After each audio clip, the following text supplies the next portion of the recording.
नमस्कार, आप देख रहे हैं एनबी न्यूज और मैं हूं स्वाति चौरस और आप सभी का बहुत बहुत स्वागत है हमारे खास कार्यक्रम स्वर्णिम मध्य प्रदेश छत्तीसगढ़ में। और अब खबरें विस्तार से।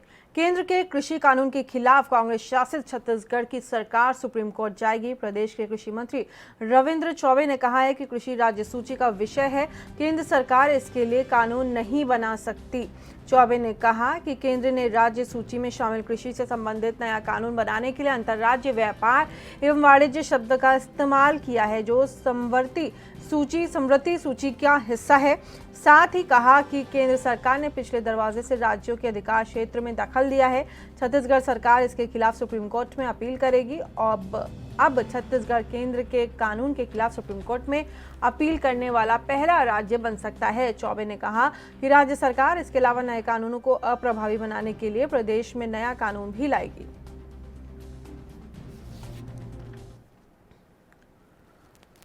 और मध्य प्रदेश के रीवा पहुंचे सीएम शिवराज ने शहीद धीरेन्द्र त्रिपाठी को श्रद्धांजलि दी। इस दौरान उन्होंने शहीद के परिजनों को आर्थिक सहायता का ऐलान भी किया। उन्होंने कहा कि देश की सीमाओं की सुरक्षा करते हुए अमर शहीद धीरेन्द्र त्रिपाठी ने सर्वोच्च बलिदान दिया है। ऐसे शहीद को मैं मध्य प्रदेश की जनता की ओर से श्रद्धा सुमन अर्पित करता हूं। परिवार को राज्य शासन की ओर से 1 करोड़ रुपए की राशि दी जाएगी। उनकी पत्नी को शासकीय सेवा में नौकरी भी दी जाएगी।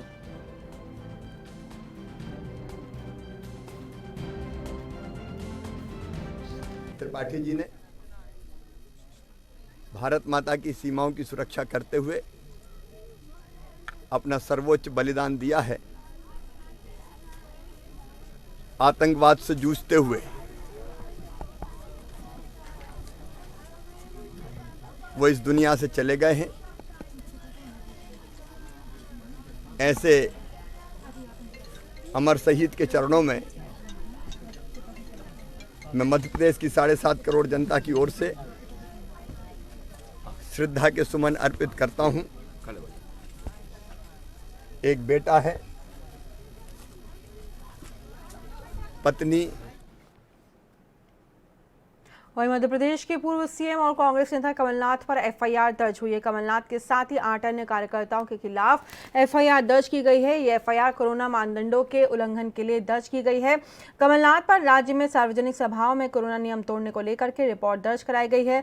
जिला प्रशासन की तरफ से दर्ज कराई गई रिपोर्ट में कहा गया है कि कमलनाथ की सभाओं में 100 लोगों से ज्यादा इकट्ठा लोग हुए थे और रैली में शारीरिक दूरी का कोई पालन नहीं किया गया। साथ ही ये भी कहा गया है कि मंच पर मौजूद नेताओं ने मास्क भी नहीं लगाया हुआ था। एफआईआर दर्ज होने के बाद मध्य प्रदेश में राजनीति गर्मा गई है। कांग्रेस के प्रवक्ता ने कहा कि सरकार कमलनाथ की लोकप्रियता से घबरा गई है, इसलिए वो ऐसे षड्यंत्र रच रही है।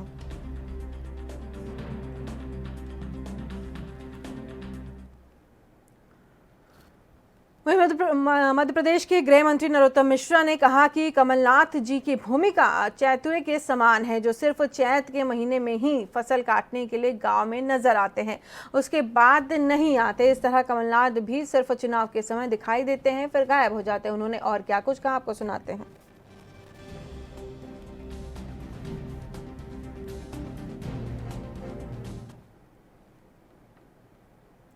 मध्य प्रदेश के बैतूल जिले के आमला में हाथरस की घटना को लेकर भीमसेना ने प्रदर्शन किया है। प्रदर्शन के दौरान पुतला दहन में 2 पुलिसकर्मी भी झुलस गए हैं। पुतला दहन को लेकर के भारी हंगामा हुआ।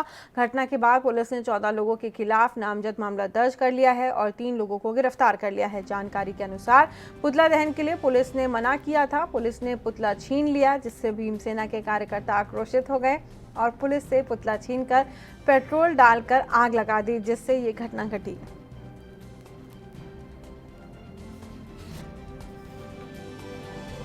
मामला यह कि भीमसेना द्वारा पोस्ट ऑफिस के सामने एक दिवसीय धरना दिया जा रहा था बेरोजगारी समस्या को लेकर। कार्यक्रम के बाद इनके द्वारा पुतला जलाने की कोशिश की गई। पुलिस के द्वारा मना किया गया। मना करने के बाद कार्यकर्ता आक्रोशित हो गए और जिन कर्मचारी ने पुतला वापस लिया था, उस पुतले पर और कर्मचारी पर पेट्रोल डाल दिया। पुतले पर माचिस लगा दी, जिससे आग लग गई। आग लगने के कारण हमारे 2 कर्मचारी गंभीर रूप से घायल हो गए। वहीं मध्य प्रदेश के कृषि मंत्री कमल पटेल उज्जैन पहुंचे। नागझीरी के होमगार्ड ट्रेनिंग सेंटर का भी उन्होंने दौरा किया और प्रदेश भर से आपदा प्रबंधन की ट्रेनिंग लेने आए होमगार्ड सैनिकों का हौसला बढ़ाया। इस मौके पर मंत्री कमल पटेल ने कांग्रेस और पूर्व सीएम कमलनाथ पर तीखा वार किया। मंत्री ने कहा कि जब से सत्ता गई है तब से कमलनाथ सठिया गए हैं। यही नहीं, कृषि मंत्री ने कमलनाथ को छिंदवाड़ा के कुएं की मेंढक भी बताया है।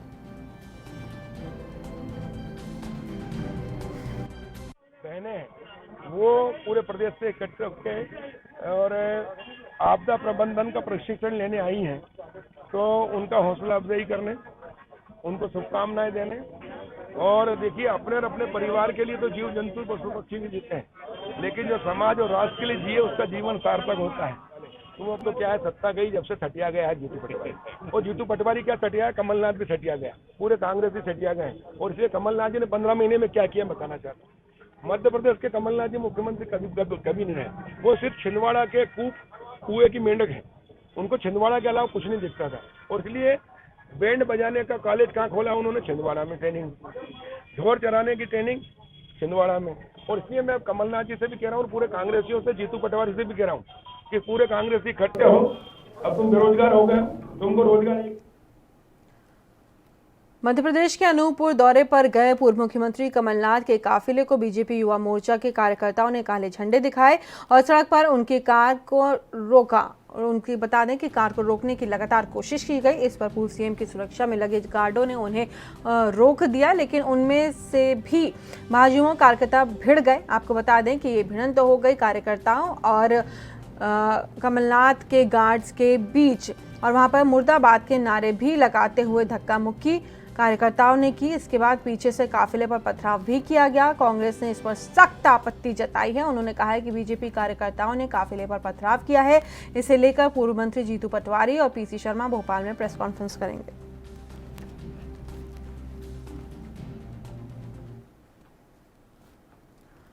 उपचुनाव से पहले मध्य प्रदेश में बीजेपी की बैठकों का दौर जारी है। इसी क्रम में प्रदेश कार्यालय में चुनाव प्रबंधन समिति की बैठक हुई। बैठक में शामिल होने के बाद नगरीय प्रशासन मंत्री भूपेंद्र सिंह ने बताया कि बैठक में मंडल सम्मेलनों के बारे में जानकारी दी गई है। 28 मंडलों में अब तक सम्मेलन संपन्न हो चुके हैं।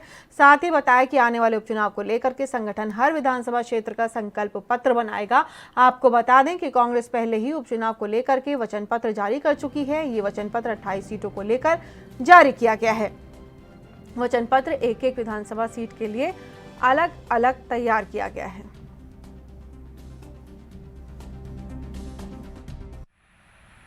आज़ादी के बाद जितने भी शासन किया होगा आज तक, तो कभी मवेशी का 30,000 रुपये प्रति मवेशी दिया क्या?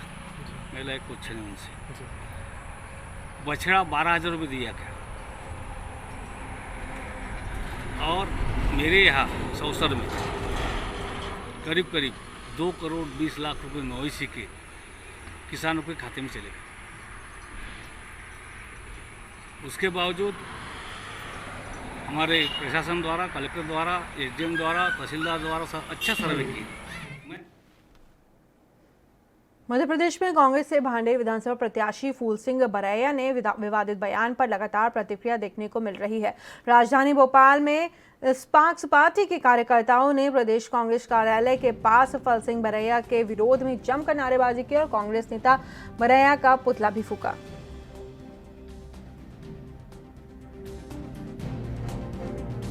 के विरोध में जिन्होंने नारियों के सम्मान में और सवर्ण जाति के सम्मान में अपशब्द कहे हैं और पूरे देश में इस व्यापक आंदोलन को हम बढ़ाने की कोशिश कर रहे हैं। अगर फूल सिंह बरैया माफी नहीं मांगते हैं, अगर कांग्रेस पार्टी उन्हें निष्कासित नहीं करती है, तो इस पर उग्र आंदोलन भी हो सकते हैं। हम चेतावनी देते हैं इस चीज के। अगर नारियों के सम्मान के लिए कोई तो उसके विरोध में हम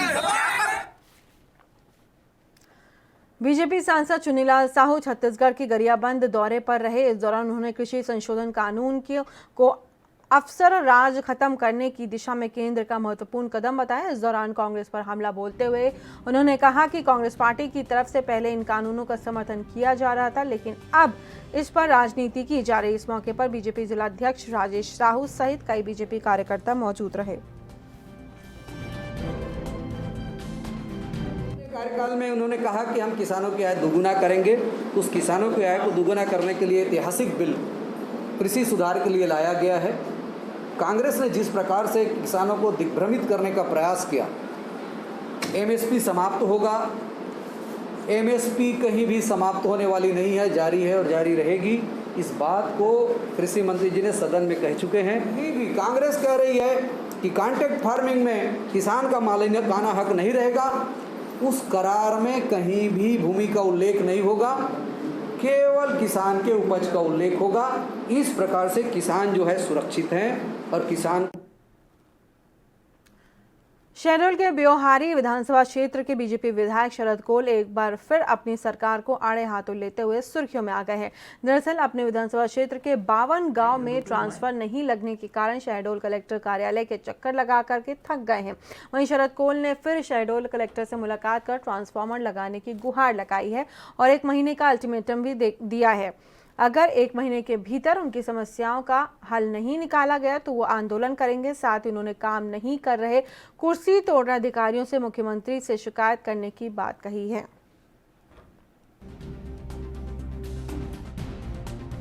ऐसे उन अधिकारियों को भी हम आगाह करने आए थे। माननीय कलेक्टर महोदय के संज्ञान में हमने बात लाई है और उन्होंने आश्वासन भी दिया है कि इसको समय रहते जो है जल्द से जल्द निदान कराएंगे। तो लगभग हमने जो है 50 ट्रांसफार्मरों की पॉइंट हमने बताए हैं इनको, और उसके अलावा भी कई ऐसे पॉइंट हैं जिनको समय पे हमने अपने स्तर पे भी वहाँ जो है किसी में ऑयल जलना है कि ऐसे अनेक प्रकार की छोटी छोटी समस्याएं उसको सॉल्व किया है वहाँ। लेकिन ये बड़ी मात्रा है, करीब 50 की तादाद में मेरे जयसेनगर ब्लॉक के और ब्योहारी ब्लॉक के कई। वहीं मध्य प्रदेश के भोपाल में कलेक्टर अविनाश लवानिया ने जनता को मास्क लगाने की सलाह दी है। साथ ही कहा है कि मास्क ही कोरोना की वैक्सीन है। कलेक्टर ने साथ ही ये भी कहा कि कोरोना वायरस से बचने के लिए मास्क ही अभी वैक्सीन का काम कर रही है। इस दौरान जनता से अपील की है कि कोरोना वायरस को खत्म करने के लिए मास्क जरूर लगाएं और जब तक वैक्सीन तैयार नहीं हो जाती है।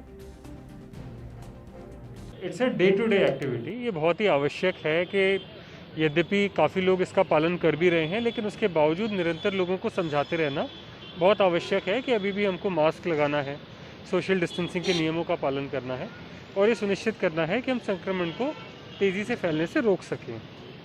और इसी क्रम में ये बहुत ही अच्छी एक पहल मास्क की वैक्सीन है, नव दुनिया द्वारा प्रारंभ की गई है एंड आई एम श्योर कि इसका एक बहुत ही पॉजिटिव प्रभाव शहर में पड़ेगा, क्योंकि न केवल। और यहाँ रुकेंगे एक छोटे से ब्रेक के लिए। आप कहीं मत जाइए, बने रहिए एनबी न्यूज़ के साथ।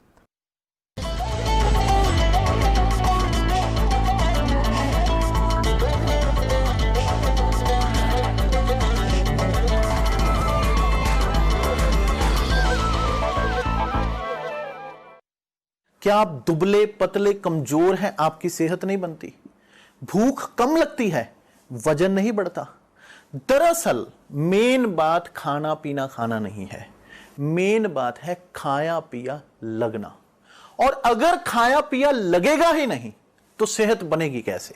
इसलिए हमारी संस्था सन्यासी आयुर्वेदा ने एक ऐसी दवा बनाई है जो कि आपके पाचन तंत्र को, आपके लीवर सिस्टम को ठीक करने का काम करती है, ताकि आप जो भी खाएं उसका पूरे का पूरा निचोड़ आपके शरीर को लगे, आपकी भूख बढ़े, खाया पिया सही से लगे, नया खून बने, हड्डियों में जान आए, वजन बढ़े, ताकत बढ़े, चेहरे पर नूर आए और आप मोटे तगड़े खूबसूरत पर्सनैलिटी के मालिक बन जाएं।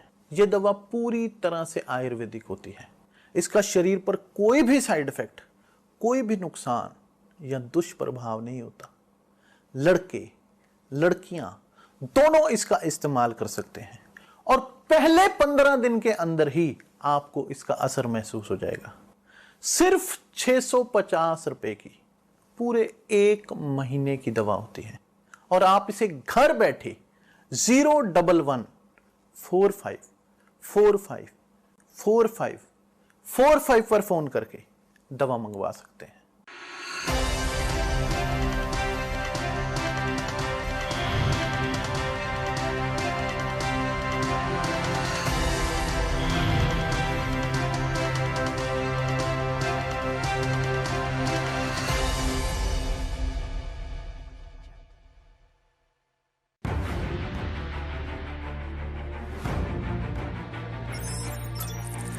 खबर चाहे सियासत की हो या सरकार की, खबर चाहे भ्रष्टाचार की हो या गुनहगार की,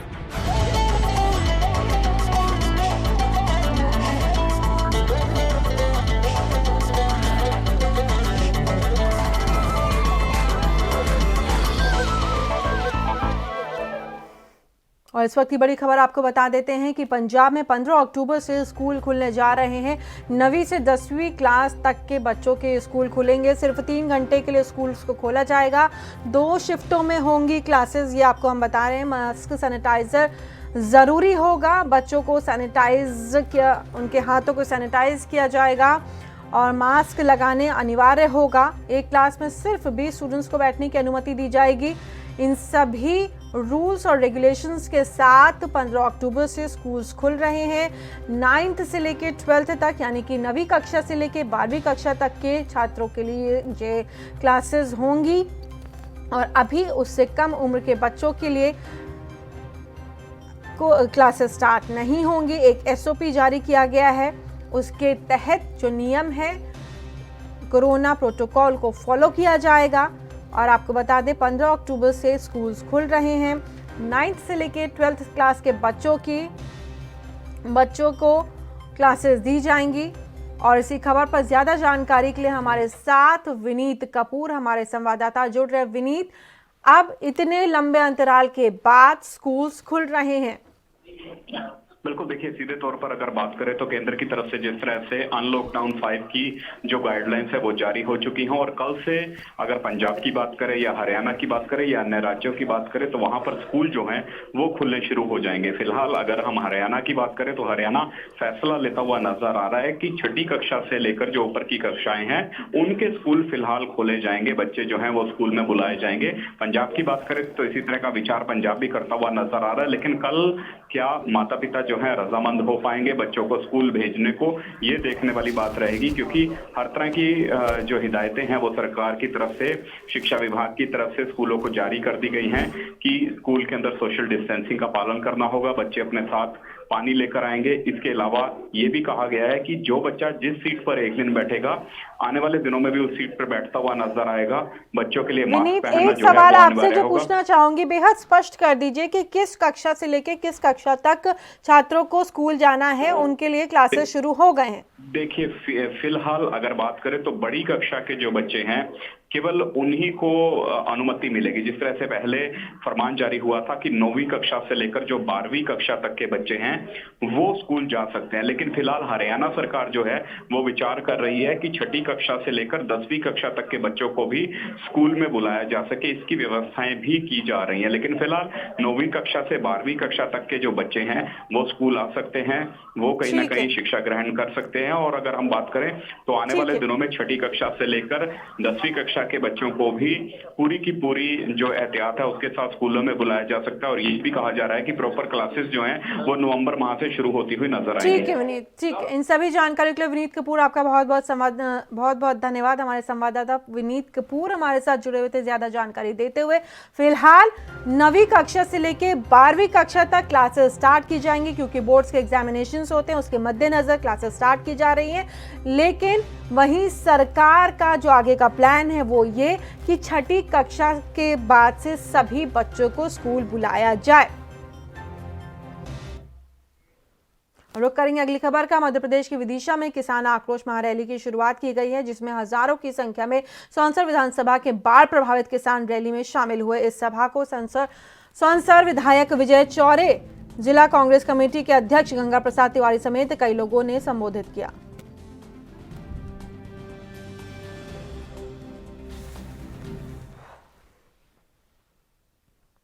छत्तीसगढ़ में आज बीजेपी कार्यकर्ताओं के जरिए सभी जिलों के और ब्लॉक मुख्यालयों में एक दिवसीय धरना प्रदर्शन किया गया। बीजेपी कार्यकर्ताओं द्वारा अपनी प्रमुख 4 मांगों को लेकर के एक दिवसीय धरना प्रदर्शन किया गया, जहां बीजेपी कार्यकर्ताओं ने आगामी 1 नवंबर से धान खरीदी शुरू करने, धान खरीदी 20 क्विंटल प्रति एकड़ के हिसाब से करने जैसे मुद्दों को लेकर के गुस्सा जताया। इस धरना प्रदर्शन में डोंगरगढ़ शहर ग्रामीण और एलबी नगर मंडल के पदाधिकारी एवं कार्यकर्ता मौजूद रहे। जनता पार्टी प्रदेश नेतृत्व के माध्यम से विभिन्न मुद्दाओं को लेकर आज एक दिवसीय धरना प्रदर्शन के कार्यक्रम आयोजित किए गए हैं, जिसमें मुख्य रूप से आने वाले समय में किसान अभी धान कटाई प्रारंभ हो चुके हैं। पूर्व सरकार भारतीय जनता पार्टी की जब सरकार थे तो 1 नवंबर से धान खरीदी होते थे, लेकिन प्रदेश में निकम्बी भूपेश सरकार बैठे हैं, वो 1 दिसंबर से धान करूँगा बोल रहे हैं। क्योंकि किसान धान आज अपने धान काटने के बाद रखने की व्यवस्था किसान को नहीं होता।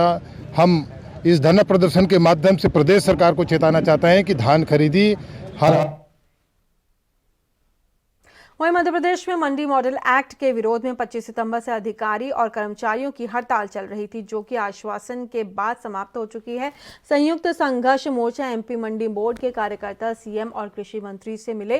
कर्मचारी काम पर लौट आए हैं, लेकिन मंडी में चहल पहल नहीं दिखाई दे रही है, क्योंकि लंबे समय से कर्मचारी हड़ताल पर थे और मंडी टैक्स कम करने सहित कई मांगों को लेकर के प्रदर्शन कर रहे हैं, जिससे काम पूरी तरह से प्रभावित था।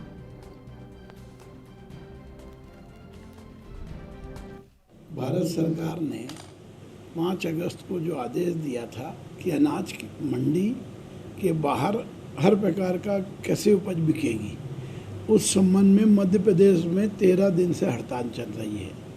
मध्य प्रदेश की मंडी में अब माल आना बंद हो गया। मध्य प्रदेश में हमाल काम करते हैं वो बेरोजगार हो गए। मध्य प्रदेश के एम्प्लॉय जो हैं वो बेरोजगार हो गए। और किसान अपना माल मंडी में क्यों लाएगा, जब मंडी में 1 रुपये 70 पैसे सैकड़ा से मंडी टैक्स मध्य प्रदेश सरकार लेगी, तो उस परिस्थिति में किसान का मंडी में माल लाना बहुत कठिन। और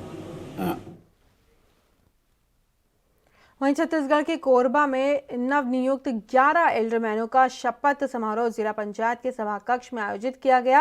राजस्व मंत्री जयसिंह अग्रवाल की मौजूदगी में कलेक्टर श्रीमती किरण कौशल ने सभी 11 एल्डरमैनों को पद और गोपनीयता की शपथ दिलाई। इस बीच नवनियुक्त एल्डरमैनों को राजस्व मंत्री और कोरबा कलेक्टर किरण कौशल ने बधाई देते हुए कहा कि सभी एकजुट होकर जनता की सेवा में भागीदारी और अपने अपने कर्तव्य निभाएं, सरकार की योजनाओं को जन जन तक पहुंचाया जाए।